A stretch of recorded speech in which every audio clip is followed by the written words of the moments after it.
मेरे प्यारे दर्शकों को आपके सबसे पसंदीदा डिबेट शो देश की बहस में दीपक चौरसिया का नमस्कार। कन्याकुमारी से क्षीर भवानी तक, कोटेश्वर से कामाख्या तक, लक्षद्वीप से लेह तक जो सबसे बड़ा मुद्दा होता है उसमें हम आपकी राय जानकर चुनते हैं देश की बहस का विषय। बहस की दशा और दिशा भी आपके माध्यम से तय होती है। साथ ही शो में आप और हमारे एक्सपर्ट पैनल मंच को साझा करते हैं और देश में हो रही सबसे बड़ी हलचल पर बेबाकी से अपनी बात रखते हैं। तो आइए शुरू करें देश की बहस माननीय जनता और मेहमानों के साथ। आज आपने देश की बहस का जो मुद्दा तय किया है वो है लव जिहाद के आरोपियों को कौन बचा रहा है। इसे 85% लोगों ने वोट देकर देश की बहस का मुद्दा बनाना चाहा है। कोई भी कानून हो या फिर फैसले, मजहब के नाम पर विक्टिम कार्ड खेलने का ट्रेंड फिर शुरू हो गया है। इस बार मजहब की कसौटी पर लव जिहाद कानून को परखा जाने लगा है। मजहब छिपाकर शादी के नाम पर फरेब करने वालों पर लव जिहाद कानून का हंटर चलना शुरू हुआ तो मुस्लिम संगठन इस कानून की आड़ में विक्टिम कार्ड खेलने लगे। मुस्लिमों के एक बड़े संगठन में से एक जमीयत उलेमा हिंद ने के अध्यक्ष मौलाना अरशद मदनी कहते हैं कि वो आरोपियों को कानूनी मदद देंगे, जबकि इस्लाम के दूसरे जानकार कहते हैं कि जमीयत का ये रुख एक खास समाज को गुमराह करने की कोशिश है। लेकिन मेरठ में जो हुआ, बाकी पश्चिमी उत्तर प्रदेश में हाल जुलाई से लेकर अभी तक के कम से कम 24 मामले मेरी नजर में आए हैं। क्या वो गलत हैं और क्या इसके आधार पर कानून को गलत ठहराना उचित है? देश की बहस में हम लगातार लव जिहाद पर तीखी बहस करते आ रहे हैं ताकि देश की बेटियों को इंसाफ मिले और जबरन धर्मांतरण की आड़ में लव जिहाद फैला रहे आरोपी बच न सके। लेकिन लव जिहाद में शामिल आरोपियों के मददगार बन जमीयत उलेमा हिंद जैसे संगठन खुलकर सामने आ गए हैं और याचिका दाखिल कर आरोपियों की पैरवी करने के लिए आगे आए हैं। मौलाना अरशद मदनी भड़काते हुए कह रहे हैं कि लव जिहाद कानून का इस्तेमाल एक खास वर्ग को निशाना बनाने के लिए किया जा रहा है। लेकिन अब जमीयत उलेमा हिंद के विरोध में राष्ट्रवादी मुस्लिम महिला संघ की अध्यक्षा फराह फैज आ गई हैं और जमीयत के खिलाफ कार्रवाई करने की मांग कर रही हैं। इसका मतलब क्या है कि वो मुसलमानों को गुमराह करने के लिए प्रोवोक कर रहे हैं कि आप इस तरह से करो, हम आपकी बैक पर हैं, आपको परेशान होने की कोई जरूरत नहीं है। बजरंग दल ने भी जमीयत उलेमा हिंद की याचिका पर सवाल उठाए हैं। जमीयत उलेमा हिंद सरकार पर दबाव बनाने के लिए इस प्रकार की बयानबाजी करता है और इस प्रकार के रिट दायर न्यायालय में करता है। हाल ही में मध्य प्रदेश के भोपाल में लव जिहाद का दिल दहला देने वाला मामला सामने आया था, जहां 26 साल की एक बेटी ने फांसी लगाकर आत्महत्या कर ली और सुसाइड नोट में इसका जिम्मेदार आदिल खान नाम के लड़के पर लगाया था। आरोपी के टॉर्चर वाली बात पीड़िता ने अपने घर वालों को भी बताई थी। देश की बहस में ही यूपी के पूर्व डीजीपी विक्रम सिंह भी ऐसे लोगों के बारे में चोर की दाढ़ी में तिनका जैसे कटाक्ष कर चुके हैं। मोहित अग्रवाल आईजी कानपुर ने 14 केसेस जो कि आरोपी थे लव जिहाद के, केवल एक चीज प्रमाणित नहीं हुई कि कोई फंडिंग की बात, लेकिन गिरोह के रूप में सक्रिय होकर के धोखा फरेब जालसाजी करके वर्गला करके दूसरे संप्रदाय की बच्चियों को बुला के विवाह करने का प्रयास किए गए। तो भाई मैं क्यों अपनी दाढ़ी टटोल रहा हूं कि मेरी दाढ़ी में तिनका क्यों है? जो करेगा सो भरेगा, चाहे हिंदू हो, चाहे मुसलमान हो, चाहे सिख हो, चाहे ईसाई हो। लव जिहाद हो या राष्ट्र विरोधी गतिविधियों में शामिल लोग, उनकी मदद के लिए जमीयत हमेशा आगे रहा है। देश की बहस में हम आज सवाल उठा रहे हैं, आखिर कानून अब आरोपी को उसके अंजाम तक पहुंचाने के लिए अपना काम कर रहा हो तो कुछ लोग गुमराह मुस्लिम युवकों को किस षड्यंत्र के तहत पैरवी करने के लिए सामने आ रहे हैं? क्या ये लोग पीड़िता के दर्द से इत्तेफाक रखते हैं? और देश की बहस में हमारा आज का सवाल इसी से जुड़ा हुआ है, लव जिहाद में शामिल लोगों की मदद करना भी अपराध माना जाए। हालांकि मध्य प्रदेश में जो कानून बनाया गया है उसको इस दायरे में लाया गया है। आप शो के दौरान हाँ या ना में अपनी राय हमारी वेबसाइट पर दे सकते हैं, हमारे मोबाइल ऐप को डाउनलोड कर सकते हैं, हमारे ट्विटर हैंडल पर जा सकते हैं, हमारे फेसबुक पेज पर भी वोट कर सकते हैं। अगर आपका कोई राय है, सुझाव है, आप शो के अंदर शामिल होना चाहते हैं तो हमें 9711002222 पर व्हाट्सएप कर दें। सीधे मैं अपने पैनल को इंट्रोड्यूस करता हूं। हमारे साथ हमारे एक भाई जुड़ रहे हैं, भोपाल से जुड़ रहे हैं। ये लव जिहाद की पीड़िता के भाई हैं, इसलिए हम इनके नाम को सार्वजनिक नहीं करेंगे। मेरे साथ अश्विनी उपाध्याय हैं, पिटिशनर है इस मसले पर। साथ ही साथ बीजेपी के नेता हैं, एडवोकेट हैं सुप्रीम कोर्ट के, अंबर जैदी हैं, जानी मानी सामाजिक कार्यकर्ता हैं और इस तरह के मुद्दों पर बड़ी बेबाकी से अपनी राय रखती हैं। मेरे साथ एहतेशाम हाशमी जी हैं जो कि एक पॉलिटिकल एनालिस्ट हैं। मेरे साथ फराह फैज जी हैं जो कि एडवोकेट है सुप्रीम कोर्ट, जो ये मानती हैं कि इस तरह की मदद करना गलत होगा। साथ ही साथ मेरे साथ डॉक्टर शोएब जमई हैं जो कि प्रेसिडेंट है इंडियन मुस्लिम फाउंडेशन के। सबसे पहले भाई साहब मैं आपके पास आना चाहूंगा, क्या हुआ था आपकी बहन के साथ, आप साझा कर सकते हैं हमारे साथ?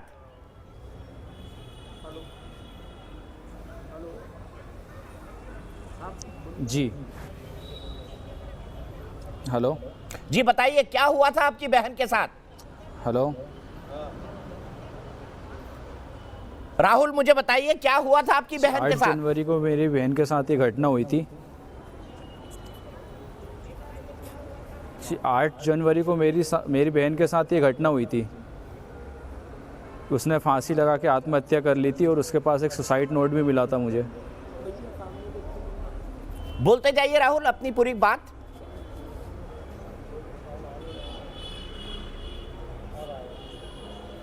जी उस सुसाइड नोट में लिखा था कि मैं आत्महत्या करने जा रही हूँ और मेरी मौत का जिम्मेदार आदिल खान है। उसने उसका नंबर और घर का एड्रेस और पिता का नाम दोनों लिखा था। तो आदिल का क्या दबाव था और उस उसे पर? फांसी किस में तरह का लगाने को दबाव था? मजबूर किया गया था।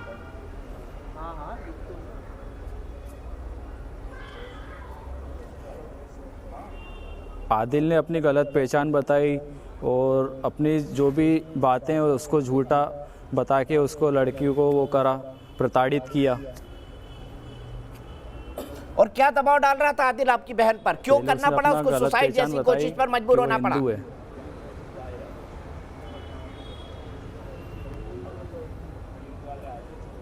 उसको मजबूर किया गया कि मतलब उसने प्रताड़ित किया इतना कि उसको इतना डिप्रेशन में डाला, इतना फिजिकली मेंटली टॉर्चर किया कि उसको फांसी लगाने पे उसको इतना उकसाया, धमकी उकसाना ये सब। और उसके शरीर पे उसकी बॉडी पे पूरे मारने के निशान थे।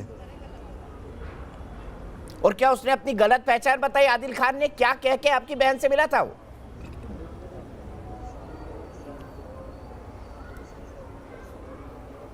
क्या कह के आपकी बहन से मिला था? आपने कहा उसने अपनी गलत पहचान बताई।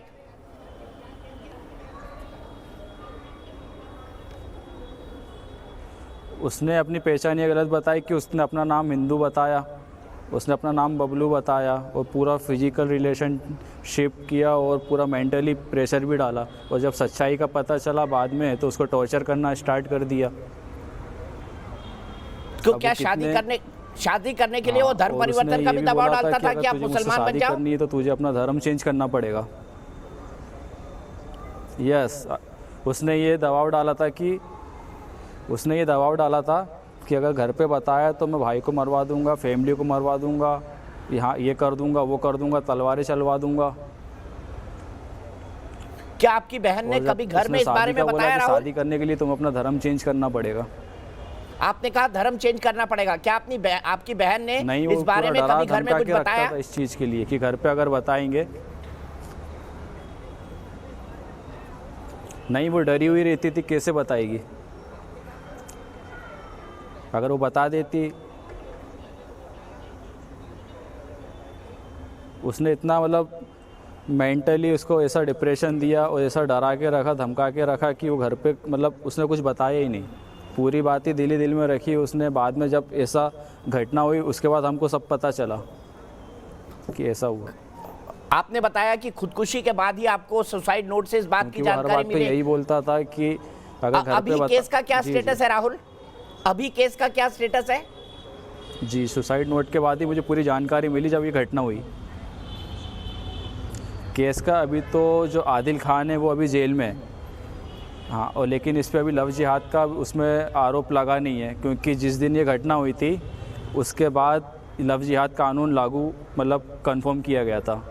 और उसमें लव जिहाद काफ़ी समय से चल रहा है लेकिन उसकी कोई सज़ा अभी तक मिल ही नहीं रही है।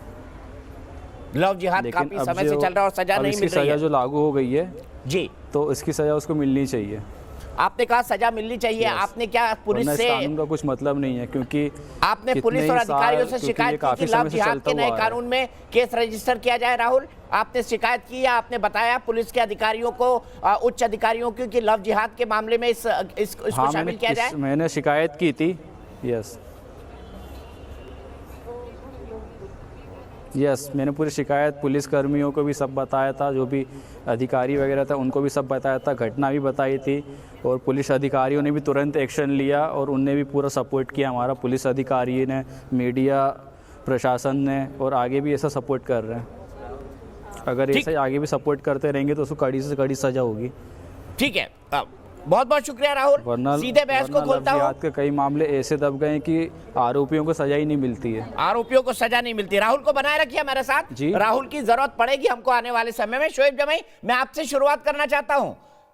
अभी भी जमीयत कह रही है कि आदिल जैसे युवाओं का बचाव किया जाएगा, क्योंकि उन्होंने तो ऐसा कहा नहीं कि झूठे केस या सच्चे केस। अगर आदिल जैसे केसेस भी है तो भी जमीयत धर्म के नाम पर, मजहब के नाम पर ऐसे लड़कों का समर्थन करेगी जो मासूम लड़कियों को खुदकुशी करने पर मजबूर करते हैं।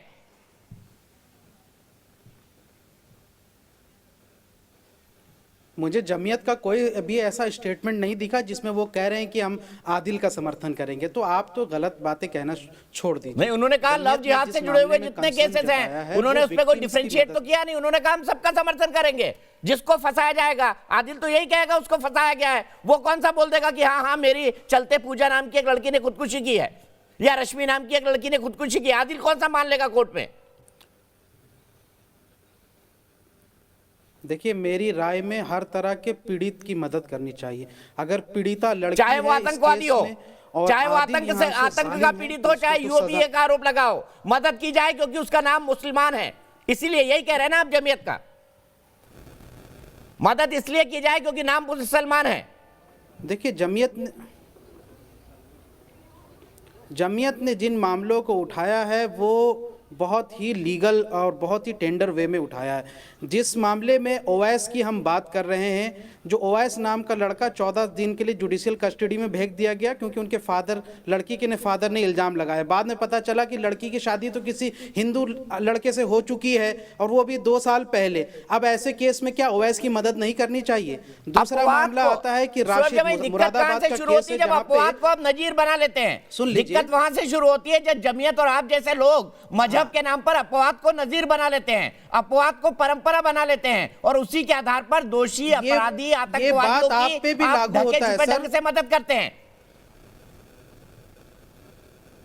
ये बात आप पर भी लागू होती है कि अपवाद को आप नजीर बनाते हैं और एक नैरेटिव सेट करते हैं, एक एजेंडा सेट करते हैं। मैं कहां कह रहा हूं कि आदिल को नहीं हो, आदिल सर, तो हमारे जेल में कहने है। पे लव जिहाद का कानून 3 राज्यों ने बनाया ना, उसके अंदर डालिए, आदिल हम को लोगों सजा की होनी कैंपेन चाहिए। पे ही लव जिहाद का कानून 3 राज्यों ने बनाया। सर, क्या अपवाद के आधार पर बनाया ये कानून? बताइए।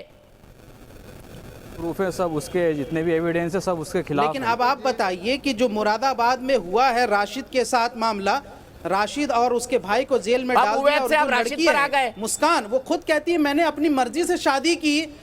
और ये दूसरा मामला है कि अच्छा, मैं अपनी मर्जी से शादी कर चुकी हूँ एक और अपवाद मुझे को यहाँ से दूसरे बजरंग अपवाद के दल आपके के सामने रख गुंडों ने दिया। बजरंग सीधे दल के सीधे गुंडों फराजी के पास उठाकर चलता हूँ। ले गए। फराजी, जमीयत के स्टैंड से आप सहमत हैं? उसके बाद अश्विनी उपाध्याय जी से। और अब यहाँ पे जो देखिए दीपक भाई जी, यहाँ पे जो ये लड़के बहुत फंस रहे पुराना हैं, जिनको फर्जी मुकदमों में लव जिहाद के नाम पर फंसाया जा रहा, क्या उनकी मदद नहीं करनी चाहिए? आपके हिसाब से तो उमर खालिद भी, आपके हिसाब से तो उमर खालिद भी गांधी विद गन है। आपके हिसाब से तो उमर खालिद भी गांधी विद गन है, जिसके ऊपर दिल्ली दंगों का आरोप लगा है। बोलिए फराजी। उमर खालिद दीपक, को तो जमीयत उलमा हिंद ने मदद की। यही है। आप क्या झूठा नैरेटिव गढ़ रहे हैं? झूठा नैरेटिव क्यों कर रहे हैं? जमीयत उलमा हिंद इनकी मदद क्यों ना करे जिन लड़कों को झूठे मुकदमे में फंसाया गया है? सवाल सिर्फ यही है। आप बताइए। फराजी से शोएब भाई, फराजी से सुन लीजिए, फराजी क्या कह रहे हैं। उसकी मदद होती है तो कोई चलिए फराजी क्या, वो तो खुद आरएसएस के मेंबर है। अब क्या सुनना है भाई, चलिए कहिए। नहीं, सारा कुछ इन्हीं को पता है आरएसएस की मेंबर है क्या है। अगर आरएसएस की मेंबर है तो क्या सही बात को सही कहना और गलत को गलत कहना क्या गुनाह है? दूसरी बात, जमीयत ने शुरू से आज तक मुसलमान कौम को गुमराह करने का काम किया है। सबको पता है मैडम, आपका ट्रैक रिकॉर्ड सबको पता है। आपका ट्रैक रिकॉर्ड पूरे देश को पता है। इंटरनेट पे आपकी बहुत सारी चीजें वायरल होती है जहां पर आप सुन तो लीजिए शोएब जमाई, आपके बारे में कहते हैं आप कट्टरपंथियों के समर्थक हैं, इसका क्या करें? काम करती हैं। आपके बारे में कहते हैं आप कट्टरपंथियों के समर्थक हैं, ओसामा बिन लादेन जैसे लोगों के। सुन लीजिए फराजी की बात। तो यहाँ झूठ का ड्रामा मत कीजिए कि मैं मुस्लिम औरत हूं और देखो मैं मुसलमानों के खिलाफ ही बोल रहा हूं। ये आपका ट्रैक रिकॉर्ड सबको पता है, पर्दाफाश हो चुका है। तो आप ना ही बोलिए तो अच्छा है, लेकिन आपको माइक मिला है तो बोल लीजिए, वरना आप किसी भी एंगल से मुसलमान नहीं है, झूठी औरत है अब इसका सर्टिफिकेट भी आरएसएस का अब और कौन बीजेपी का अब किसका चलो यहाँ ईमान पे बैठ मुसल्लम है या नहीं, इसका सर्टिफिकेट भी शोएब जमाई बांटेंगे। कौन मुसलमान है या नहीं, इसका सर्टिफिकेट भी शोएब जमाई बांटेंगे। अरे आप बांटेंगे सर्टिफिकेट। आपने क्या छापाखाना छपवा रखा है, आपने छापाखाना छपवा रखा है मुसलमानों को, सच्चे मुसलमानों को सर्टिफिकेट बांटने का। प्रत्यक्ष को प्रमाण की जरूरत क्या है? आपके बारे में भी लोग यही कहते हैं कि शोएब जैसे प्रत्यक्ष को प्रमाण की जरूरत नहीं है। क्या इन फराजी आप बोलिए, सिर्फ फराजी की आवाज जाएगी। पूरा खुला हुआ, आप गूगल कीजिए ना, आप गूगल करिए, अभी पता चल जाएगा ये किस नेक्सस से ताल्लुक रखती हैं, इस तरह की जो बदनाम करने का काम करती है मुसलमानों के नाम पर। ठीक है फराजी, आप बिल्कुल मत सुनिए इनके, आप अपनी बात कहिए। दीपक, इनके जैसे चापलूस लोगों की वजह से आज जमीयत की इतनी हिम्मत होती है कि वो खुलेआम अनाउंस करते हैं कि हम आतंकवादियों का समर्थन करेंगे, हम लव जिहादियों का समर्थन करेंगे। शोएब जमाई जैसे चापलूस लोगों की वजह से आज जमीयत में हिंसा से और मुस्लिम पटवारी लोग नहीं चाहिए, दारुल उलूम की जी केसेस में फंसाते हैं, अब मुसलमान लड़कों को पीड़ित, मुसलमान लड़कों को सिर्फ एक ही मजहब है जो पीड़ित है इस देश में और दुनिया में, वो इस्लाम है। यही कह रहे हैं ना शोएब जमाई। अब बात सुन लीजिए वरना आपका ऑडियो कट करूंगा मैं। फराजी कंक्लूड करिए। देखिए जमीयत में और आप कर भी क्या सकते हो भाई साहब, सच्चाई तो सुनी नहीं जाती आपसे। गुमराह करने का काम किया है। और फराजी आपका ऑडियो ठीक होगा, आपका ऑडियो बहुत डिस्टॉर्ट होके आ रहा है। मैं टेक्निकल टीम से गुजारिश करूंगा कि फराजी का ऑडियो ठीक करे। अंबर आप क्या कहेंगी जमीयत के स्टैंड पर? देखिए जो जिस तरीके से शोएब जमाई जी अपना रवैया दिखा रहे हैं यहाँ पर डिबेट में, अगर उनके पास कोई तथ्य नहीं है तो कम से कम इस तरीके का रवैया यहाँ पर न दिखाएं। हम एक नेशनल टेलीविजन चैनल पर बैठे हैं और अगर हमारे पास कोई तथ्य है तो उनके आधार पर हम बहस करें।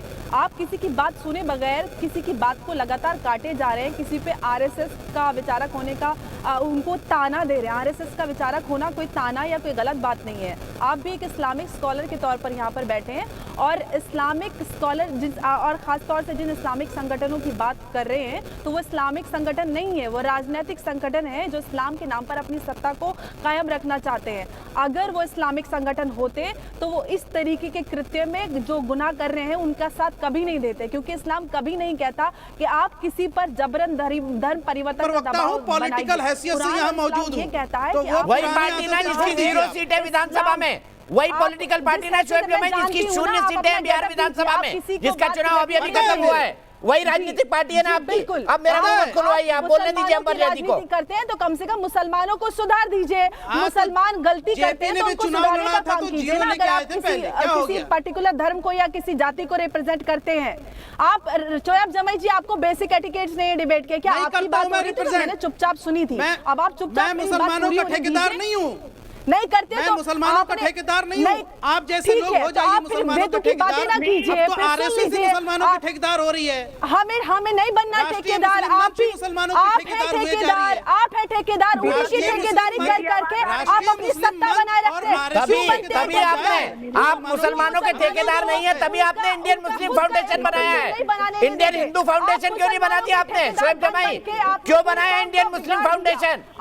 आप उनको सुधारने नहीं देते, उनके गलत आपको गलत नहीं कहने देते। आप जमीयत उलमा हिंद जैसे आप अपने एक संगठन का प्रेसिडेंट बन के यहाँ पर बैठे और आप बोलते हैं कि आप मुसलमानों के ठेकेदार नहीं है। आपने टीवी पर आना ही एक इस्लामिक स्कॉलर के तौर पर चुनकर आप आगे सामने करें कि आप इस मुसलमानों के ठेकेदार नहीं है। आप अपना दोहरा रवैया देखिए। आप मुझे सब पता है, पार्टी से ताल्लुक रखती हैं? पता है। अंबर जैदी किस पॉलिटिकल पार्टी से ताल्लुक रखती है बताइए? आप किसी पार्टी की राष्ट्रीय प्रवक्ता हैं आप? कम अपने गिरेबान में झांक के राष्ट्रीय प्रवक्ता हैं आप? मैं जन अधिकार पार्टी के राष्ट्रीय प्रवक्ता के हैसियत से भी पॉलिटिक्स में ताल्लुक रखता हूं और टीवी पर मौजूद रहता हूं। किस पार्टी से हैं आप? क्या है आपकी हैसियत? आप जैसी दोगली नहीं हूं जो झूठ का खाली एक यहाँ से पैनलिस्ट बन के आ जाते हो। राजनीति में मुसलमान महिला हूँ, हिंदुस्तानी मुसलमान महिला हूँ। आप बोलिए आप कौन है? क्या पॉलिटिकल हैसियत है आपकी? आप अपनी किसी पार्टी में कोई पोस्ट मुझे राजनीति करनी कोई नहीं है। पॉलिटिकल पार्टी की ना है आप? देखिए आप किस बात की आप टीवी पे आते हैं? क्यों सुने हम आपकी बात? नहीं करती। क्या रिलेवेंस है? गलत और सही की बात करती हूँ। आपने कोई आंदोलन किया है? आपने कोई आंदोलन ये किया आती है श्वेत जमाई, अभी आती है। मैं अब दोनों से हट रहा हूँ। मैं फरहा जी के पास जाऊंगा, उससे पहले ग्रीष्मा त्रिवेदी इंदौर से मेरी एक दर्शक जुड़ गई हैं। ग्रीष्मा, क्या कहेंगी?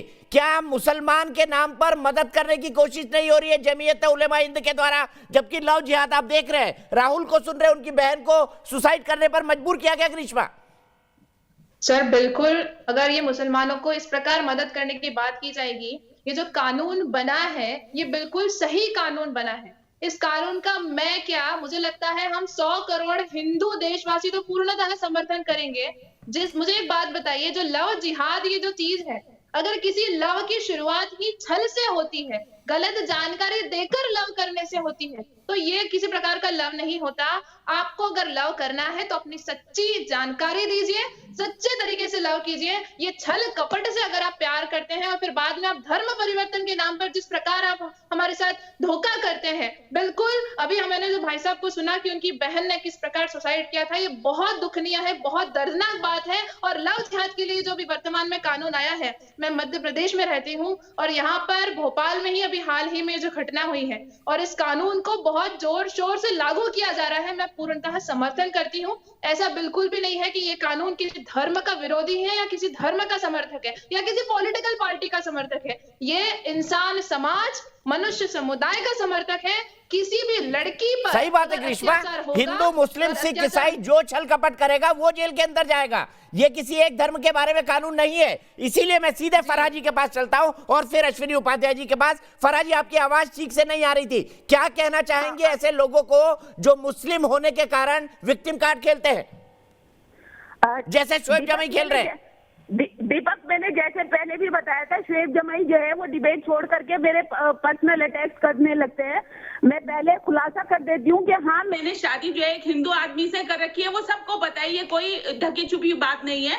और विनोद वर्मा उसका नाम है, तो उसमें कोई दिक्कत नहीं है। मैं इंडिया में रह रही हूँ और ये मेरे पास में राइट है, मैं किसी के साथ भी शादी कर सकती हूँ, किसी भी रिलीजन के आदमी के साथ में अपनी जिंदगी गुजार सकती हूँ, पहली बात। और इसी वजह से इस लव जिहाद को मैंने टारगेट किया है। अब जमीयत का जो ये विक्टिम कार्ड खेल रहा है, तो ये इसने शुरू से किया है। आज आजादी के 70-72 साल गुजर गए हैं, तब भी मुसलमान पस्ती की हालत में है, अनएजुकेटेड है, अनएम्प्लॉयड है। ये चाहते हैं कि मुसलमान लड़कों को प्रोवोक किया जाए, उन्हें आतंकवाद में धकेल दिया जाए, उन्हें लव जिहाद जैसी जो ओछी हरकतें हैं उसको करने के लिए प्रोवोक किया जाए, और पीछे से जमीयत उनके केस लड़ने के लिए खड़ा हो जाए। कभी जमीयत ने मुस्लिम लड़कियों की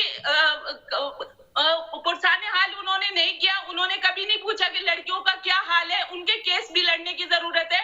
उल्टा आपने देखा कि किस तरह से 3 तलाक के मामले में जमीयत ने, all India Muslim personal law board ने खुल करके विरोध किया है, और एक कानून बनाने में कितनी ज्यादा, जितना भी विरोध कर सकते थे, अड़चने डाल सकते थे, वो सब इन्होंने किया है। तो ये इनका पुराना रवैया है। इनका काम सिर्फ ये है कि ये खुद से ड्राफ्ट करें, इस तरह की ये बुक्स ड्राफ्ट करते हैं, दारुल उलूम में पढ़ाते हैं इन बुक्स को, और ये मुसलमान कौम को चाहते हैं कि ये एंटी नेशनल बने, टेररिज्म में उलझ जाए, और इस तरह के सारे काम करें जिससे ये इस राष्ट्र की मुख्य धारा में ना मिल सके।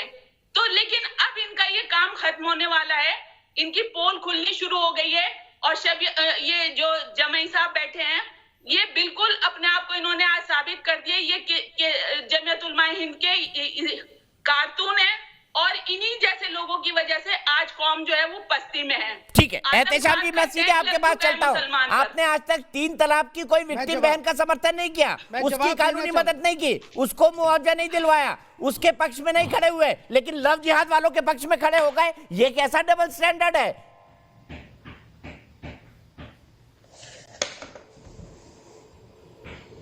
दीपक भाई साहब, बहुत बहुत शुक्रिया, आपने मुझे बोलने का मौका दिया। और आपने आज बहुत अच्छा जोधपुरी सूट पहना हुआ है, आपको देख के ही मेरा दिल खुश हो गया। हमारी प्यारी प्यारी 2 बहनों ने बहुत अच्छी बात रखी।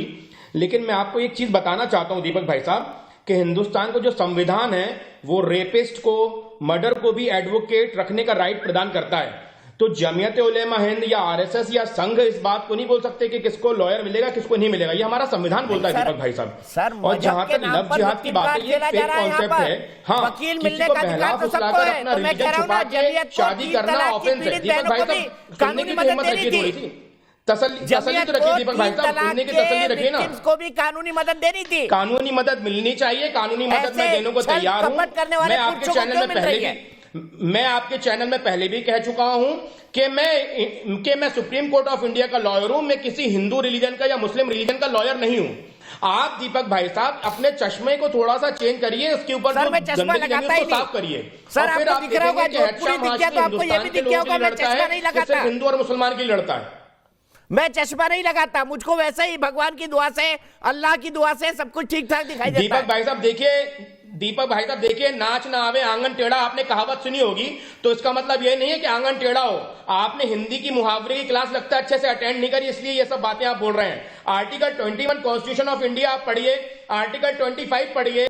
आर्टिकल 25 और 21 दोनों मिला के जब आप पढ़ेंगे तो आपको इस बात का रियलाइजेशन होगा कि लव जिहाद जो है वो फेक कॉन्सेप्ट है। फेक कॉन्सेप्ट, ठीक है। यहीं से बात शुरू करते हैं अश्विनी उपाध्याय जी। फेक कॉन्सेप्ट है, एक सुप्रीम कोर्ट के वकील वर्सेस दूसरे सुप्रीम कोर्ट के वकील। अब अश्विनी जी समझाएंगे आपको आर्टिकल 21 और आर्टिकल 25 दोनों। अश्विनी जी समझा दीजिए, आपकी क्लास शुरू होती है अब। Ashwini ji is quite incompetent to teach me. Ashwini ji is quite incompetent to teach me. Shoaib जमाई अभी फराह बहन को सर्टिफिकेट दे रहे थे, आप अश्विनी भाई को दे रहे हैं, तो आप दोनों सर्टिफिकेट बांटने की दुकान क्यों नहीं खोल लेते? दोनों खोल लीजिए, एहतेशाम भाई और शोएब जमाई दोनों, और अश्विनी भाई और मुझे सर्टिफिकेट दीजिए। अश्विनी भाई बोलिए। आपने सर्टिफिकेट बांटने का मॉल, शॉपिंग मॉल खोला हुआ है ना, कि कौन नेशनलिस्ट है, देखिए कौन दीपक जी, हिंदुस्तानी है, कौन पाकिस्तानी है, आपने तो पूरा शॉपिंग मॉल खोल इस दिया। देश में बांटने की दुकान जैसे आप, अरे सुन लो भैया, ओ भाई साहब सुन लो प्लीज, सुन लीजिए। हमसे सवाल पूछा है, हमें उत्तर दीजिए प्लीज। मैं बहुत ध्यान से सुन रहा था, सबसे आग्रह बीच में न बोले। इस देश का पूरा ठेका जिस आर्टिकल 25 का ये लोग बार बार दुहाई देते हैं दीपक जी, अरे सुन लो भाई साहब, सुन लो प्लीज, सुन लो, हाथ जोड़ रहा हूँ, सुन लो। अब गलत सलत बोलेंगे तो बीच में 100 बार बोलेंगे। दीपक जी इन लोग का जिस आर्टिकल 25 की ये लोग बार बार दुहाई देते हैं, अश्विनी भाई बोलिए, आप बिंदास बोलिए। जिस आर्टिकल 25 की लोग दुहाई देते हैं दीपक जी, हाँ, जिस आर्टिकल 25 की ये लोग दुहाई देते हैं उसकी शुरुआत होती है subject to public order, health and morality. इसका मतलब अगर आप कोई ऐसा काम करते हैं जो पब्लिक ऑर्डर के खिलाफ है तो वो रीति नहीं कुरीति है, और ऐसे में आपको संविधान प्रोटेक्शन नहीं देगा। साम दाम दंड भेद, अपनी पहचान छिपाना, धोखा देना, अपना हुलिया बदल लेना, कुछ दिनों के लिए अपनी बकरा दाढ़ी निकाल के फेंक देना और चंदन लगा लेना, ये सारा संविधान इसका प्रोटेक्शन नहीं देता। मैंने कहा संविधान रीतियों की प्रोटेक्शन देता है, कुरीतियों का नहीं। ये लोग कुरीतियों का प्रोटेक्शन ले रहे। हेलो, हाँ बोलिए, आपकी आवाज आ रही है बिल्कुल ठीक। अश्विनी जी बोलिए, आपकी आवाज बिल्कुल ठीक आ रही है, अच्छी जीरा कर रहे हैं आप। हेलो, बहुत अच्छी, बेहतरीन जीरा। अस्सलाम वालेकुम, कैसे हैं सर? शानदार जीरा कर रहे हैं। खाला नाना मामू सब ठीक है? सब ठीक है शोएब भाई, सब ठीक है, खाला नाना मामू सब ठीक है। हेलो। मैं आपसे गुजारिश कर रहा हूँ कि कुछ दिन डिबेट में बिना दाढ़ी के भी बैठ जाइए, अच्छा लगेगा आपको। प्रधान मोदी जी कौन सा बकरा दाढ़ी रखे हुए हैं? मोदी जी का बकरा दाढ़ी है या बकरी दाढ़ी है, जरा बताइए। नहीं, मैं तो आपकी बात कर रहा हूँ सर, मैं प्रधानमंत्री की बात करने, प्रधानमंत्री जी की बात नहीं कर रहा हूँ, मैं आपकी बात कर रहा हूँ शोएब जमाई जी। आपने मूंछों के वहां पर उस तरह क्यों फिरवा रखा है? अभी कह रहे थे ना बकरा दाढ़ी निकाल दीजिए।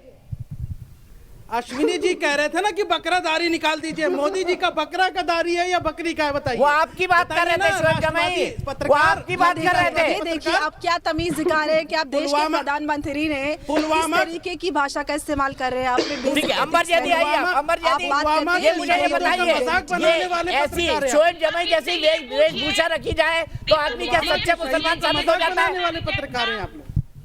दीपक इनसे ये पूछिए कि स्पेशल मैरिज देखिए दीपक जी, सबसे बड़ी प्रॉब्लम ये है कि इन लोगों ने अपने राजनीतिक विरोध के चक्कर में इतना भी तमीज भूल जाते हैं कि देश के प्रधानमंत्री नहीं तो आप भी तो उस तरीके की दाढ़ी रख के आप कोई बहुत बड़े उलेमा या बहुत ऊंचे ओहदे के आप कोई इंसान नहीं बन जाएंगे कि आपको अल्लाह सीधे आपसे बात करने लग जाएंगे। मोदी जी ने आप सिर्फ दिखावा क्यों कर रहे हैं? आप एक बेहतर मुसलमान बनिए, आप बेहतर मुसलमान बनिए, मुसलमानों की रहनुमाई सच्चाई से कीजिए, सच्चाई से कीजिए। जो आपका दायित्व है, जिसके नाम पर आप वोट बटोरते फिरते हैं, जिसके नाम पर आप यहाँ तक पहुंच जाते हैं, अरे वो तो पूरे देश की रहनुमाई कर रहे हैं और जो उनका काम है वो बहुत भली बातें कर रहे हैं। आपको उनसे इतनी प्रॉब्लम है कि आप बेसिक तमीज भूल जाते हैं कि वो आपसे बड़े हैं और आपसे बिल्कुल कर रहे हैं। ये बात तो सब लोग जानते हैं, वो अब उनकी भी कर रहे हैं, लेकिन आप उनको भटकाने का काम करेंगे, राजनीतिक उसमें अपनी घी डालेंगे, रोटियां सेकने का काम करेंगे, जो कि आप कर रहे हैं। अपना तवा छोड़ने के चक्कर में इसलिए आप हर जगह आग लगाने के चक्कर में कि किसी तरीके से अपना तवा गरम कर, यही लव जिहाद के पीछे का कॉन्सेप्ट है। श्री भाई बताइए। कोई इज्जत नहीं है, वो किसी दूसरे की क्या इज्जत करेंगे? मैं पूछ रहा हूँ देखिए, मैं आपको दीपक जी, ये पहली बात तो केवल उसी महिला को मुसलमान मानते हैं जो बुर्का पहने, केवल उसी पुरुष को मुसलमान मानते हैं जो बकरा दाढ़ी रखे। अगर जब तक खतना न हो, बकरा दाढ़ी न हो, ये मुसलमान मानते ही नहीं है। ये आदमी कितने पक्के ईमान का हो, ईमानदार हो, सबकी देश सेवा करे, देश सबके समाज की सेवा करे, उसको मुसलमान नहीं मानेंगे। हेलो चाचा, कैसे हैं? शोएब जमाई आपका स्तर दिखा रहा है। अश्विनी भाई बोलिए, आप बोलिए। हाँ, मैंने आपको बताया, ये सलवार सूट पहने, साड़ी पहने महिला को मुसलमान नहीं मानते जब तक वो बुर्का न पहन ले। इसी तरीके से जब तक कोई बकरा दाढ़ी न रख ले, उसको मुसलमान नहीं मानेंगे। मोदी जी को आप मुसलमान उसी को मानेंगे जितना खतना हो जाए, बकरा दाढ़ी रख ले तब मानेंगे। अब मैं आता हूं आपके मेन मुद्दे पे दीपक जी। देखिए, ये जो संस्थान है जिसकी आप चर्चा कर रहे हैं, जमीयत उलमा हिंद का, ये खतना का समर्थक, ये हलाला का समर्थक, ये 3 तलाक का समर्थक, ये बहुविवाह का समर्थक, ये चाची मामी से निकाह का समर्थक, ये चचेरी बहन ममेरी बहन से निकाह का समर्थक, ये हलाला का समर्थक, जनसंख्या विस्फोट का समर्थक, गिलानी का समर्थक, अलगाववादियों का समर्थक, कट्टरपंथियों का समर्थक, ये सब समर्थन करता है।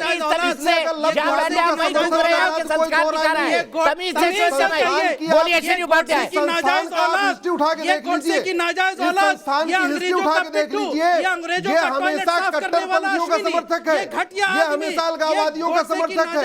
मैंने आपको बताया, ये कभी भी इस तरीके से नहीं करेगा। और ये जो अलगाववादी बैठे हुए, जो आपके चैनल पर मैंने बताया, वजह से ही दुनिया के 58 देश अशांत है। ऐसे लोगों की वजह से दुनिया के 58 देशों में अशांति फैली है। ये घटिया आदमी, ईरान अशांत, इराक अशांत, काबुल अशांत, इस्लामाबाद अशांत, कुंभा अशांत, बांग्लादेश अशांत, दुनिया के 58 देश अशांत है। ऐसे संस्थाओं के चक्कर में ये कंटिन्यू करेंगे। और मैं आपको बता रहा हूं, इसलिए कह रहा हूं, एक राष्ट्रीय कानून जरूरी है। ये समस्या राष्ट्र की है, ये समस्या यूपी एमपी की नहीं, राष्ट्रीय समस्या है। दूसरी बात, अगर ये समस्या पहले से नहीं होती, इंडियन पिनल कोड के 493 में धोखा देके विवाह करने पे 10 साल की सजा का प्रावधान नहीं होती। इसका मतलब आईपीसी 1860 में बनी थी, लॉर्ड मैकाले को भी पता था कि धोखा देके विवाह किया जाता है, लव जिहाद होता है, इसीलिए सेक्शन 493 रखा गया। एक यहाँ पे सुप्रीम कोर्ट के वकील बैठे हैं, जरा सेक्शन 493 को देखिए, वो 493 यही कहता है। उसी 493 को थोड़ा इनलार्ज करने की जरूरत है, उसी 493 को थोड़ा अच्छी तरीके से पढ़ाने की जरूरत है। लेकिन जहां तक ये संस्थान की बात है, मैं फिर से सुन लीजिए, कभी भी ये लोग मानेंगे नहीं, ये विक्टिम कार्ड खेलेंगे, इनकी हमेशा की आदत है। ठीक है, फराजी के पास चलता हूं। अपना कोटा बड़बड़ा कर ही पूरा कर लेते हैं, अपना कोटा शोएब जमाई बड़बड़ा के ही पूरा कर लेते हैं। फराजी बताइए, धोखे से शादी करना आईपीसी के अंदर भी गुनाह है, तो लव जिहाद कानून में ऐसा क्या हो गया कि लोग इसको बोल रहे हैं ये फेक कानून है? मुझे बताइए, लीगली ये खरा उतरता है या नहीं? फराह बहन बताइए। देखिए दीपक भाई, इस देश के प्रधानमंत्री मोदी जी की अगर कोई इज्जत नहीं कर सकता तो आप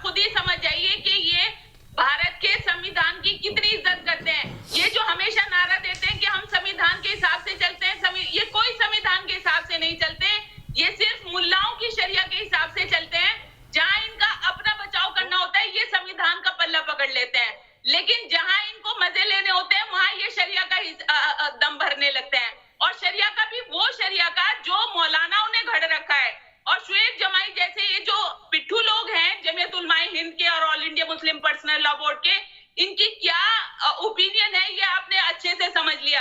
अगर जमीयत उलमाए हिंद को फेवर करना ही था, ये एक्ट जो है किसी अकेले मुस्लिम कौम के लिए नहीं बना, ये एक्ट उन सब लोगों के लिए बना है जो अपनी आइडेंटिटी छुपा करके शादियां करते हैं, चाहे वो लड़का हिंदू है चाहे वो लड़का मुस्लिम है।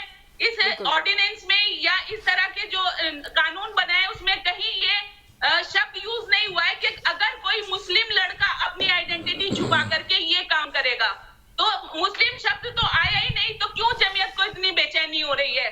ये हर एक के लिए है जो कोई अपनी आइडेंटिटी छुपा करके जवाब देना लड़की को गुमराह करके शादी करेगा। अगर इन्हें इसी तरह से ऑब्जेक्शन करना था तो इन्हें हाई कोर्ट में जाना था कि इस ऑर्डिनेंस में ये कमी है, इनको दूर करना चाहिए। जवाब देना चाहूंगा। ठीक है शोएब जमाई, मैं आपके पास आऊंगा, लेकिन इरफा बैठी हुई है आपके पहले से, आप अपना कोटा बीच में ही बड़बड़ा के पूरा कर लेते हैं। इरफा, मेरा सीधा सवाल है, ये कानून कहीं नहीं कहता कि ये मुसलमान लड़कों के खिलाफ है। हिंदू करेगा उसको भी सजा मिलेगी पहचान छुपाकर, मुसलमान करेगा उसको भी मिलेगी, सिख करेगा उसको भी मिलेगी, जैन करेगा उसको भी मिलेगी, फिर विक्टिम कार्ड क्यों खेला जा रहा है? इफ्रा जी, उम्मीद करती हूँ आप मुझे बोलने देंगे जैसे आपने सभी पैनलिस्ट को बोलने दिया। पहली बात, कोई यहाँ विक्टिम कार्ड नहीं खेल रहा, तो हम सभी लोग साफ साफ आपको दिखा रहे हैं कि कैसे इस कानून में जो बार बार जिनको पुलिस अरेस्ट कर रही है वो सिर्फ मुस्लिम लोग हैं। क्योंकि हमने देखा है कुछ एक महीने से यूपी पुलिस जो है जहां देखो वहां किसी मुसलमान को या तो यूएपीए डाल रही है या तो किसी कानून के नीचे अरेस्ट कर रही है। अगर आप देखेंगे ये कानून इसलिए बनाया गया है ताकि हिंदू मुस्लिम मैरिज जो है ये इवेंचुअली इससे लोगों को परेशानी हो और पर इतना डर जाए कि वो ना कर पाए। 200 केसेस यूपी में इसके दर्ज हुए हैं, 200 में से सिर्फ 15 महिलाओं ने कंप्लेंट किया था, यानी इसमें महिला का बाप भी कंप्लेंट कर सकता है, महिला के पड़ोसी भी कंप्लेंट कर सकते हैं। हमने देखा है दीपक भाई, जब भी हमारे देश में इंटरफेथ मैरिज होता है तो लड़की के, क्योंकि हम एक पेट्रियार्कल सोसाइटी है, लड़की के पेरेंट्स को और उसकी फैमिली को हो जाती है और उनको अच्छा नहीं लगता। इफ्रा, इंटरफेथ मैरिज जब आप करते हैं तो आपको सरकार से अनुमति लेनी पड़ती है ना स्पेशल मैरिज एक्ट में, तो यहाँ बिल्कुल आप ले लीजिए अनुमति, शादी कर लीजिए, कोई नहीं रोकता आपको। लव जिहाद कहाँ इंटरफेथ मैरिज को बैन कर रहा है? आपने इलाहाबाद हाईकोर्ट का शायद रीसेंट जजमेंट नहीं पढ़ा, वो साफ साफ इलाहाबाद हाईकोर्ट कहती है कि आपको सरकार को 1 महीने के नोटिस देने की जरूरत नहीं है स्पेशल मैरिज एक्ट के अंडर, क्योंकि ये एक पर्सनल मामला होता है। जब भी लड़की बोलेगी मुझे शादी करनी है, उसी टाइम हमने देखा समुदाय के हैं। पाकिस्तान में जितने आतंकवादी पकड़े जा रहे हैं वो भी एक ही समुदाय के हैं, पर्शिया में जितने आतंकवादी पकड़े जा रहे हैं वो भी एक ही समुदाय के हैं, अमेरिका में जितने आतंकवादी पकड़े जा रहे हैं वो भी एक ही समुदाय के। तो इसको आप कैसे करोगे? इरफा की बात सुन लीजिए, देखिए फेयर मौका मिलना चाहिए उनको, वो शोएब जमाई की तरह बीच में नहीं बोल रही थी। इरफा बोलिए, कंक्लूड करिए आप अपनी बात। हमने रिसेंटली देखा जब भी एक हिंदू महिला ने कहा कि मैं किसी मुसलमान पुरुष से अपनी मर्जी से शादी करना चाहती हूँ, वो वीडियोस तो पूरी दुनिया ने देखी जहां बजरंग दल ने उस महिला को पीट कर दिया। इसी चीज के लिए ये कानून बनाया गया है। अगर आपको इस कानून की पहले मुझे समझ नहीं आती जरूरत क्या है, जब ऑलरेडी आईपीसी। ठीक है, आपकी बात का अंबर से जवाब ले लेते हैं। अंबर, इतनी इनोसेंट है जितनी इरफा कह रही है, क्या वाकई इस कानून की बिल्कुल जरूरत नहीं थी? उसके बाद मुर्जात सिंह शेखावत के बाद दिल्ली चलेंगे। जी के दीपक जी, अगर इफ्रा सिक्के का दूसरा पहलू भी देखती तो ये शायद वो दूसरा पहलू पे भी जवाब दे पाती। हमारे देश में स्पेशल मैरिज एक्ट है, बिल्कुल सही बात है, हम यहाँ पर बहुत आसानी से संविधान और शरीयत दोनों की बात कर लेते हैं, लेकिन वो लोग जो मुसलमान सच्चे मुसलमान बनते हैं और अपनी पहचान छुपाकर आशू बनकर, एक असद आशू बनकर एक लड़की से पहचान छुपाकर शादी करता है, जब वो लड़की प्यार में आ जाती है उसके, तो उस पर धर्म परिवर्तन का दबाव बनाने लगता है। ये कानून एक सच्चा मुसलमान। मेरी इफ्रा, मैं आपके बीच में नहीं बोली थी, आप मेरी बात पूरी होने दीजिए, मेरी बात पूरी होने दीजिए, मैं आपके बीच में नहीं बोली हूँ, तो आप 2 मिनट बैठ के आप नहीं, मेरी बात पूरी होने दीजिए ना। और हमारे देश में किसी की शादी पर कोई रोक नहीं लगी हुई है। हमारे स्पेशल मैरिज एक्ट है जिसमें लोग बहुत से शादी करते आए हैं। अगर आप इतने नहीं आप इतने बड़े अगर मुसलमान हैं तो आप गैर मुसलमान से शादी क्यों कर रहे हैं? या तो आप मुसलमान हैं या फिर आप हिंदुस्तानी हैं, तो आप स्पेशल मैरिज एक्ट में आप कौन होती हैं फिर कानून के खिलाफ आवाज उठाने वाली? आप कौन होती है? आप बात कीजिए ना, यूरोप में जो ग्रूमिंग गैंग चल रहे उसमें वो कौन चलाने वाली है? आप कौन होती है उठाने वाली कानून के खिलाफ आवाज? वो उन महिलाओं का क्या जिनको प्यार के नाम पर ठगकर आईएसआई में सेक्स रेट के लिए भेज दिया जाता है। बताइए ना, यूरोप में ग्रूमिंग गैंग्स कौन चला रहा है? हिंदू आरएसएस चला रहा है ना यूके में ग्रूमिंग गैंग्स। हाँ, और 2009 में केरला में जो सब हुआ था वो भी शायद करवाया होगा। आप ना दोनों पहलुओं को, अगर आप इतनी बड़ी ईमानदार बनती है ना तो फैक्ट पे बात कीजिए। आपको पता है कि पर्दे के पीछे क्या बात होती है। आप लोग दोगले हैं क्योंकि आप परेशानी पे बात नहीं करना चाहते। बस आपको सिर्फ और सिर्फ बेचारा मुसलमान बनकर विक्टिम कार्ड खेलना है। जब आपकी सत्ता पूरी खत्म हो रही है ना, आप मुसलमानों को अनपढ़ बनाकर उनके ऊपर राजनीति नहीं कर पाएंगे ना। जब कानून बन जाएगा, लोगों को सारी चीजें समझ में आ जाएंगी।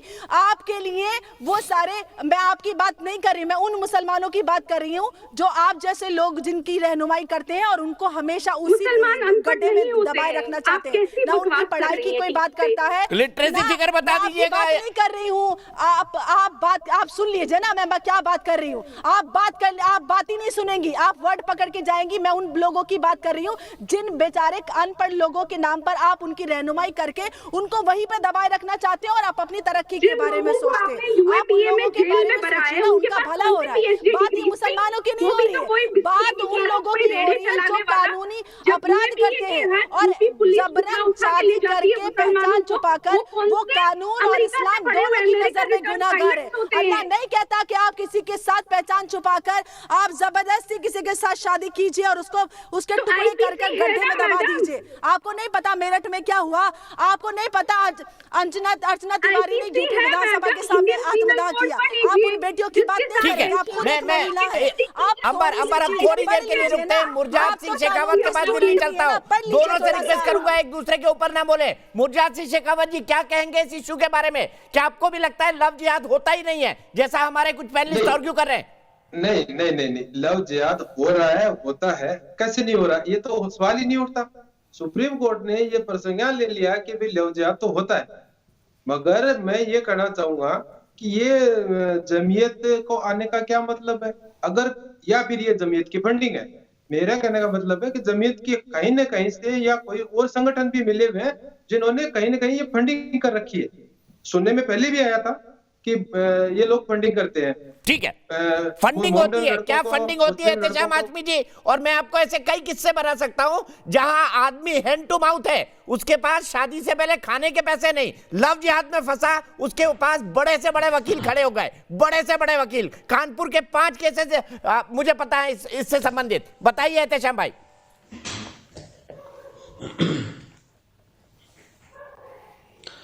दीपक चौरसिया भाई साहब, जब आपकी शादी हुई थी तब आपके पास कितने पैसे थे और आज कितने पैसे? बताइए कहां से फंडिंग मिली आपको, उसका जवाब दीजिए देशवासियों को। सर मेहनत करके कमाता हूं सर, सर मेहनत करके कमाता हूं। उन निठल्लों की बात नहीं करिए आप, उन निठल्लों की बात करिए जिनके पास खाने के पैसे नहीं होते और बड़े बड़े वकील उनके लिए खड़े हो जाते हैं। बाकी सब फंडिंग से कमाते हैं। शर्म आनी चाहिए आपको इस तरह से इल्जाम लगाते हुए। आपकी जब शादी हुई थी कितने पैसे थे आपकी जेब में? बताइए। अति की बात कर रहे हैं, मेरी शादी का इससे क्या लेना देना भैया? मेरी शादी का क्या लेना देना? मैं तो ये बोल रहा हूँ लव जिहाद के विक्टिम्स को फंडिंग कहाँ से मिल रही है? मिल रही है कि नहीं मिल रही है? जी बताइए, इनको भी कद्दू और अंगूर वाला जवाब दीजिए। 2 लाख की बाइक लेके घूमते हैं, कहाँ से आती 2 लाख रुपए की बाइक? कहाँ से आती 2 लाख रुपए की बाइक? और ये तो ऑन रिकॉर्ड है, ये तो इन्वेस्टिगेशन में अभी आ गया है कि अगर फॉरवर्ड की लड़की होगी 5 लाख मिलेगा, छतरी की लड़की होगी 3 लाख मिलेगा, ओबीसी की लड़की होगी 2 लाख मिलेगा। ये तो उनके रिकॉर्ड है, ये इन्वेस्टिगेशन में आ चुका है। ये बताया गया था। फराजी कुछ कहना चाह रही है, फराजी को लाइए प्लीज। फराजी बताइए फंडिंग होती है नहीं? आपके चैनल को कितना पैसा मिलता है बताइए गवर्नमेंट से? 1 पैसा नहीं मिलता सर, 1 पैसा नहीं मिलता। हम सब प्राइवेट एडवर्टाइज लाके अपना खर्चा निकालते हैं। आपको पता ही नहीं चैनल कैसे चलता है अभी। हमको पता है लव जिहाद कैसे चलता है। कितना पैसा मिलता है? मैं चैलेंज कर रहा हूं आपको चैनल में कि मैं बता सकता हूं। दीपक 2009 की डीजीपी की रिपोर्ट जो केरल हाई कोर्ट में सबमिट हुई थी, उसमें क्लियर कट बताया गया है कि पीएफआई जो है वो फंडिंग करती है इस तरह के लड़कों को मोबाइल खरीदने के लिए, लड़कियों को रेस्टोरेंट में ले जाने के लिए, उनके खर्चे उठाने के लिए बाकायदा फंडिंग की जाती है। नहीं कर रहा हूँ, पीएफआई को मैं रिप्रेजेंट नहीं कर रहा हूँ, पीएफआई को मैं रिप्रेजेंट नहीं कर रहा तो हूँ। फिर आपका संबंध समर्थन क्यों कर रहे हैं अश्विनी उपाध्याय जी?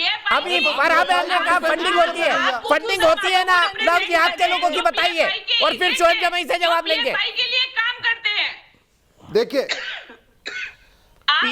देखिए, इसके पहले चाहे सिमी था, अब वो पीएफआई है, एसडीपीएफआई है, ये सबकी फंडिंग होती है, इन सबकी फंडिंग होती है, हवाला के जरिए होती है, और कई बार रिकॉर्ड में आ चुका। कश्मीरी अलगाववादियों की फंडिंग हवाला से होती है, लव जिहादियों की फंडिंग हवाला से होती है, धर्मांतरण करने वालों की फंडिंग हवाला से होती है, चाहे पीडीएफआई एसडीपीएफआई इसकी फंडिंग हवाला से होती है। ये तो एजेंसियां कह चुकी हैं। आय से अधिक संपत्ति का मुकदमा चल रहा है, काले धन का मुकदमा चल रहा है, अलगाववादियों के ऊपर, आतंकवादियों के ऊपर, धर्मांतरण कराने वाले के ऊपर, पीएफआई के कई मेंबर और ऑफिस बेरर उनके खिलाफ आय से अधिक संपत्ति, काला धन का मुकदमा चल रहा है। इसमें कोई लिखा छुपी नहीं है। बस सवाल यह है, जो सुबह शाम पंचर बनाता है वो दिन में कॉलेज के सामने 2 लाख रुपए की बाइक लेकर कैसे पहुंच जाता है? पंचर बनाने में दिन भर में 200 से 300 रुपए मिलते हैं। कहां से आई 2 लाख रुपए, 3 लाख रुपए की बाइक? होटल के कमरे किराया कहां से आया? और ये तो रिकॉर्ड पे आ चुका है कि अगर वो सवर्ण लड़की है तो 5 लाख मिलेगा पटाने पे, अगर वो ओबीसी है तो 3 लाख मिलेगा, एससी एसटी की लड़कियों को 2 लाख मिलता है। ये तो इनका रिकॉर्ड पे आ चुका मामला, केस में गया हुआ है। कई सारे मामले ऐसे हैं जो पूरे देश भर में चल रहे हैं। ये कोई नई बात थोड़ी है। लव जिहाद का रेट लिस्ट क्या है? आपने क्या पढ़ा गूगल पे? क्या रेट लिस्ट है लव जिहाद का? नहीं, ये तो मैंने पिछली बार भी बताया था कि भाई अलीगढ़ में, आगरा में हिंदू जागरण मंच ने ऐलान किया कि 2100 मुस्लिम लड़कियों को हिंदू युवा घर लेके आएंगे तो हर एक हिंदू युवा को 2-2 लाख रुपया का इनाम दिया जाएगा। कहां से मनगढ़ंत खबरें पढ़ते हैं शोएब जमाई? कहां की मनगढ़ंत खबरें पढ़ते हैं? कसम से आप ये तांडव जैसा सीरियल लिखने क्यों नहीं चले जाते? समर्थन करना चाहिए, अच्छा पैसा भी कमा लेंगे। बस हमने पोल खोल दिया तो मनगढ़ंत, हमने पोल खोल दिया तो मनगढ़ंत हो गया। आप जो कुछ दिखाते हैं सबूत के साथ दिखाते हैं। आप यहाँ से मनगढ़ंत खबरें पढ़ते हैं मोबाइल ऐसा देख देख के। पहले थोड़ा रिसर्च कर लिया करिए, भेज दीजिए करिए पहले वो खबरें हमको, हम चला भी देंगे आपको। साडा कुत्ता समस्या ये है, थोड़ा कुत्ता टॉमी है। मेरा तो टॉमी है भाई, मेरा तो टॉमी है, क्योंकि मेरे पास सबूत है, मेरे पास सबूत है शोएब जमाई, मेरे पास सबूत है, सबूत है हर चीज का। राहुल को जुड़वाओ गोपाल से, राहुल को जुड़वाओ गोपाल से, फिर से राहुल को जुड़वाओ गोपाल से। ये हमारे पास भी रिपोर्ट है हिंदुस्तान टाइम्स की। हिंदुस्तान टाइम्स ने अखबार ने छापा कि हिंदू जागरण मंच ने आगरा में सुनिए एक मिनट मुस्लिम हाथ कंकन को आरसी क्या और पढ़े लिखे को फारसी क्या? ललिता कुच्चर जी जुड़ गई है जयपुर से। ललिता जी बताइए, लव जिहाद होता है या नहीं होता है? आपका क्या मानना है? सुन लीजिए शोएब जमाई, देश की जनता की आवाज सुनिए। बिल्कुल बिल्कुल बिल्कुल बिल्कुल बिल्कुल इस तरीके की लव जिहाद जो है, इसकी आड़ में आप ये देखिए कि भोली भाली लड़कियों को बहलाया फुसलाया जाता है। और अगर इस तरीके के खिलाफ में कानून बन गया है तो उस कानून को रोकने के लिए क्यों इस तरीके कट्टरपंथी जो है, षड्यंत्रकारी संगठन जिन्हें कहते हैं, जो कट्टरपंथी संगठन है, वो क्यों सामने आते हैं इसके अवरोध में? अगर ये कानून बनाया गया है तो कानून को मद्देनजर रखते अगर पुलिस अपना काम करती है और ये इसको क्यों रोका जाता है? इसका मतलब कोई ना कोई एजेंडा बेस कार्य किया जा रहा है ना। बिल्कुल सही ललिता जी। और ललिता जी की बात दो टूक साबित करती है कि समाज के अंदर भी लोग समझते हैं कि वाकई लव जिहाद क्या है। कुछ लोग आंखों पर पट्टी बांध के क्यों रहना चाहते? यहीं से बात शुरू करेंगे शोएब जमाई के साथ ब्रेक के बाद।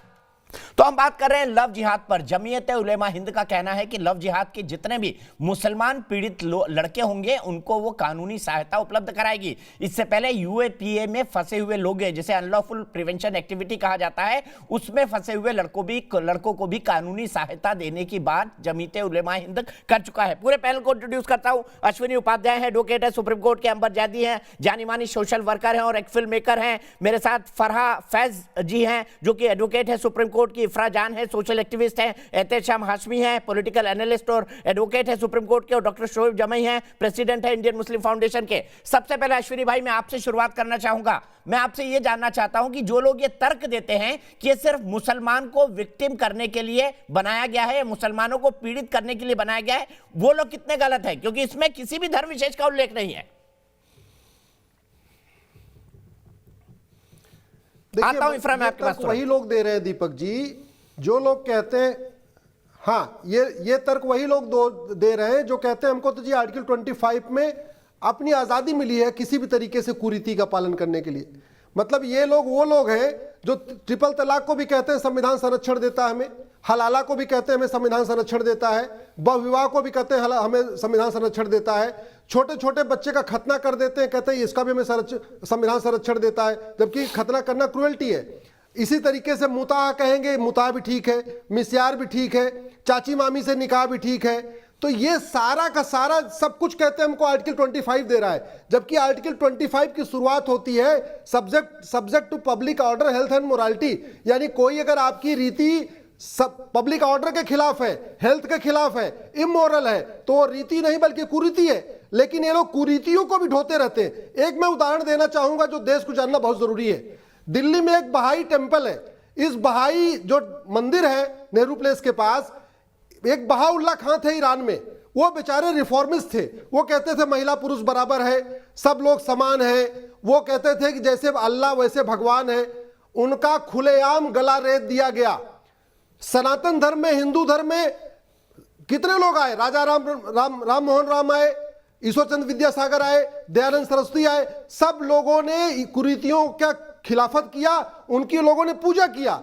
इनके यहां बहाउल्ला खां ने एक बार कह दिया कि दुनिया में सब लोग बराबर हैं, भगवान अल्लाह बराबर है, महिला पुरुष बराबर है। भरी सभा में उनका गला रेता गया था। मैं आपके दर्शकों से कहूंगा एक बार बहाउल्ला खां के पढ़िए। तो ये लोग जो हैं, ये कट्टरपंथी संगठन जो हैं, ये वास्तव में चाहते नहीं है कि दुनिया में अमन चैन आए। और शायद यही कारण है कि दुनिया के 58 देश जहां बहन बेटियां, पहले बहन बेटियों को बराबरी का दर्जा मिला था, बहन बेटियां स्वतंत्र थी, आज वो बुरके में कैद हो चुकी है। जहां बहन बेटियां खुलेआम चलती थी, पढ़ती थी, मुसलमान कट्टरपंथ के साथ क्यों खड़ा हो जाता है?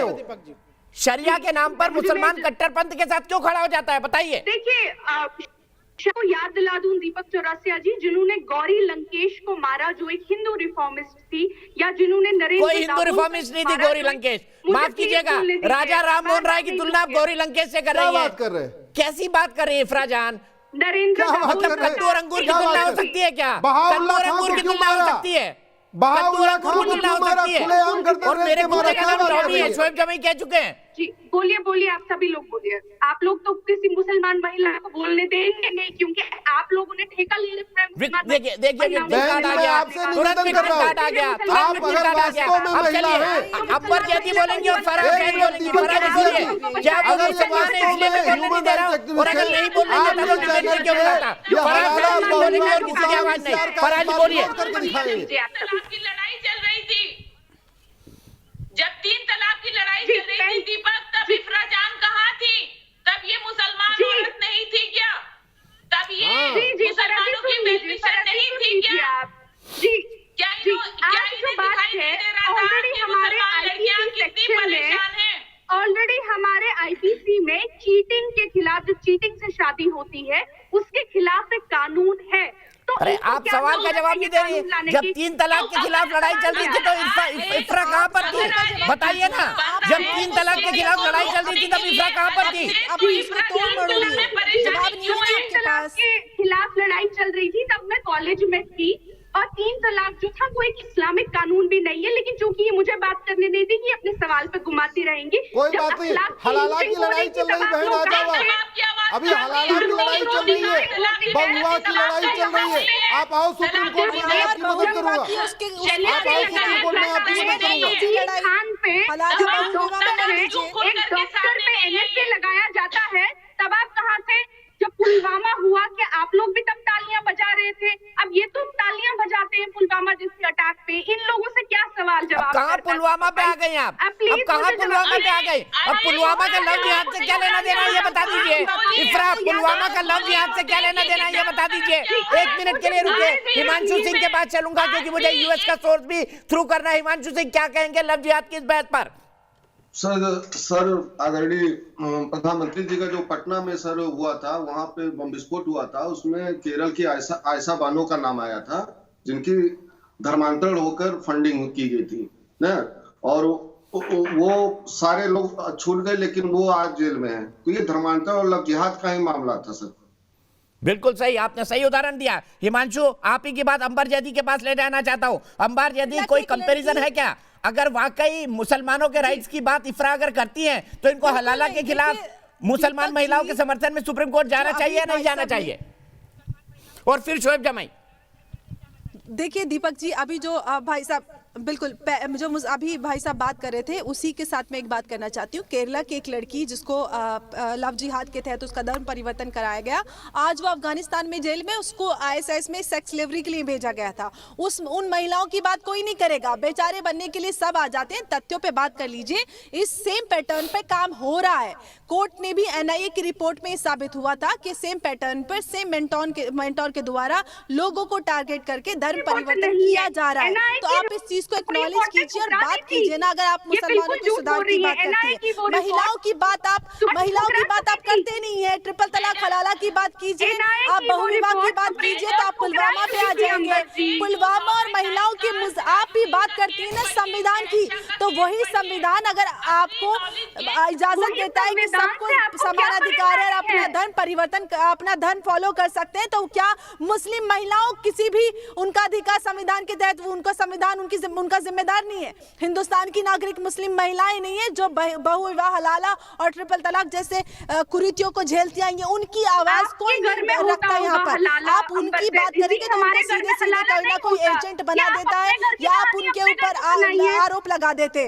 आप महिलाओं की बात कर जब होती है ना तो आप सीधे इधर उधर के चक्कर काट के आप कहीं और पहुंचा देते हैं, जो कि आपका फुल टाइम जॉब है। आप हमेशा विक्टिम कार्ड खेल के देते हैं या फिर आपके पास तथ्य नहीं होते तो आप इधर से उधर घुमा देते हैं। आप सीधे सवाल का सीधे जवाब दीजिए। जो बहस हो रही है उस मुद्दे पे बात कीजिए। नहीं होती अब आएगा ना, पहले तो डाटा नहीं था, अब डाटा आएगा इसके बाद। इन कानूनों के बाद उस पर भी डाटा आ जाएगा।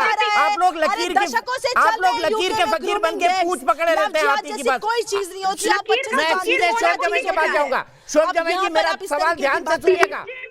अभी अश्विनी उपाध्याय ने बात की राजा राम मोहन राय की, ईश्वर चंद्र विद्यासागर की, सती प्रथा खत्म की, बहु विवाह खत्म किए, ऐसे कई सोशल रिफॉर्म हुए। थॉट्स ऑन पाकिस्तान में बाबा साहब अम्बेडकर ने लिखा है कि हिंदू समाज में भी कुरीतियां हैं, लेकिन उनका समाज लगातार उन कुरीतियों को खत्म करता है। लेकिन मुसलमान स्वराज अपनी कुरीतियों के लिए आंखें बंद करके बैठा रहता है। क्या ये बात हकीकत नहीं है? इसीलिए आप जैसे लोग अभी भी अपनी मूछें काट के लंबी दाढ़ी रखते हैं ताकि मुसलमानों में अपनी पहचान बताकर प्रेसिडेंट इंडियन मुस्लिम फाउंडेशन बन सके।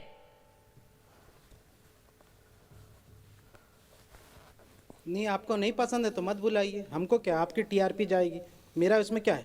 अच्छा, आप TRP लाते हैं? ये है कि दो मुद्दे, महत्वपूर्ण मुद्दे इस हे भगवान, दो महत्वपूर्ण मुद्दे जो है, कसम हो गई कसम। हमारे देखो, हमारे इंदौर में कहावत है शोएब जमाई, दो महत्वपूर्ण मुद्दे, कुत्ते गधे घोड़े बिल्ली कुछ भी पालिए, मुगालता मत पालिए, ओवर कॉन्फिडेंस कभी मत रखा करिएगा। माशाल्लाह अच्छी बात है अगर आपकी बात से TRP आती है, बट ओवर कॉन्फिडेंस कभी मत रखिए। कुत्ते बिल्ली घोड़ा गधा कुछ भी पालिए, मुगालते मत पालिए।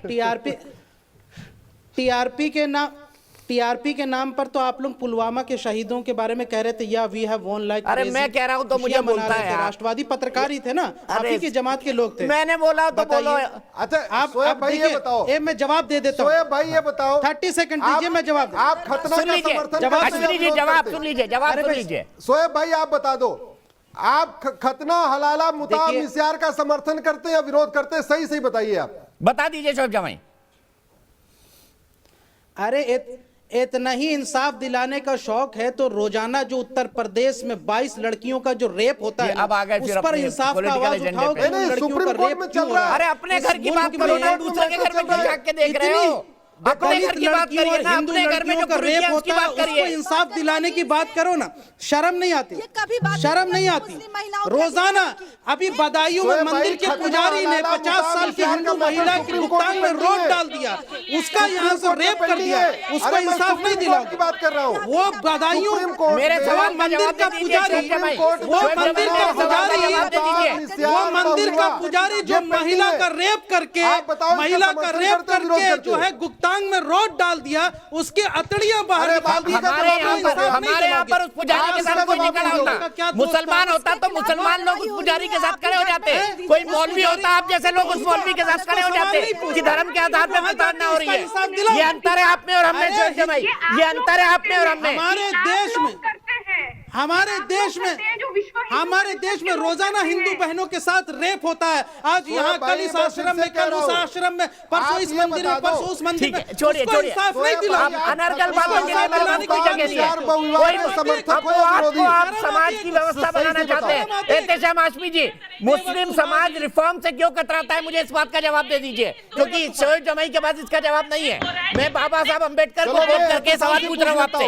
एहतेशाम, आपके यहाँ अभी लड़के ने कह दिया कि वो लड़का सिर्फ एहतेशाम की आवाज, एहतेशाम जी की आवाज।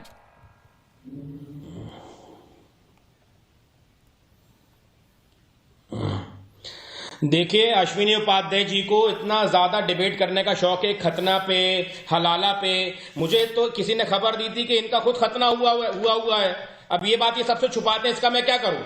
और जहां तक सर मुस्लिम रिफॉर्म्स की बात है, पूरे देश रिफॉर्म की, पूरे देश को रिफॉर्म की जरूरत है। और मुस्लिम कम्युनिटी भी उसका पार्ट बनने के लिए तैयार है। आपको पता होना चाहिए, उसका पार्ट बनने के लिए तैयार है। मुस्लिम हिंदुस्तान से अलग नहीं है। मुस्लिम हिंदुस्तान से अलग नहीं है। इसलिए अगर आप सुप्रीम कोर्ट में प्रैक्टिस करते हो तो आपको पता होना चाहिए ये मामला सुप्रीम कोर्ट में पेंडिंग है।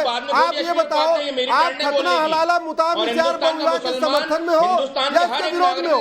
ये मामला सुप्रीम कोर्ट में पेंडिंग है। हिंदुस्तान को खूबसूरत बनाने का सपना देख रहा है और हिंदुस्तान को एक अच्छा राष्ट्र बनाने का सपना देख रहा है। तो ये बता दो, उपाध्याय जैसे, अरे ये मामला सुप्रीम कोर्ट में पेंडिंग है, इसलिए तो कह रहा हूँ। वो मुसलमानों को सुप्रीम कोर्ट में पेंडिंग है, निशार सुप्रीम कोर्ट में पेंडिंग है, खतरा सुप्रीम कोर्ट में पेंडिंग है, हलाला सुप्रीम कोर्ट में पेंडिंग है, बहुविवाह सुप्रीम कोर्ट में पेंडिंग है। इन 5 मामलों पे आप बताओ, आप इसके समर्थक हो या विरोधी हो? गाली बक के नहीं चल पाएगी। अश्विनी उपाध्याय जैसे घटिया लोगों की वकालत मुसलमानों को अरे ये सुप्रीम कोर्ट में 5 जजों की बेंच को रेफर हो चुका है। देशवासियों को ये 5 मामले सुप्रीम कोर्ट के संविधान पीठ को रेफर हुआ है। मैं फरहाद जी से सवाल पूछता हूँ। फरहाद जी, मेरे इस सवाल का जवाब, अश्विनी भाई 1 मिनट रुक जाइए, मेरे इस सवाल का जवाब दीजिए कि मुस्लिम समाज रिफॉर्म से इतना क्यों कतराता है? और यही सवाल अंबर जैदी से पूछूंगा फिर। दरअसल दीपक, मुस्लिम समाज रिफॉर्म से नहीं कतराता, ये कट्टरपंथी संस्थाएं जो है वो रिफॉर्म से कतराती हैं, जबकि इस्लाम ने हमेशा रिफॉर्म को बढ़ावा दिया है। इसीलिए जो आसमानी किताबें हैं वो एक के बाद एक 4 जो नाजिल की गई हैं, ताकि जो है रिफॉर्म में कोई दिक्कत ना आए। लेकिन बार बार इसको तोड़ मरोड़ दिया जाता है। और अब ये जो ठेका ले रखा है वो जमीयत ने और ये जो कट्टरपंथी संस्थाएं हैं, all India Muslim personal law board वगैरह, इन लोगों ने ले रखा है कि ये मुसलमान को सुधरने नहीं देंगे। और इसका बिल्कुल ताजा एग्जाम्पल जो है शोएब जमाई आपके सामने बैठे हैं कि किस तरह से वो गलत लैंग्वेज इस्तेमाल करते हैं। ये चरित्र है जो किताबों, जो कुरान को इमेजिनरी बता रही है, इन लोगों को कुरान को इमेजिनरी बता रही है और कहती है कि ठीक है, मैं यही सबको रोकूंगा। मुझे सीधे अमेरिका जाना है। लव जिहाद में शामिल लोगों की मदद करना भी अपराध माना जाए। 98% लोग कहते हैं हाँ। फिलहाल एक ब्रेक, लेकिन ब्रेक के बाद में, ब्रेक में जाने से पहले आपको सीधे लिए चलता हूं अमेरिका, जहां पर यूएस प्रेसिडेंट का शपथ विधि समारोह शुरू हो चुका है।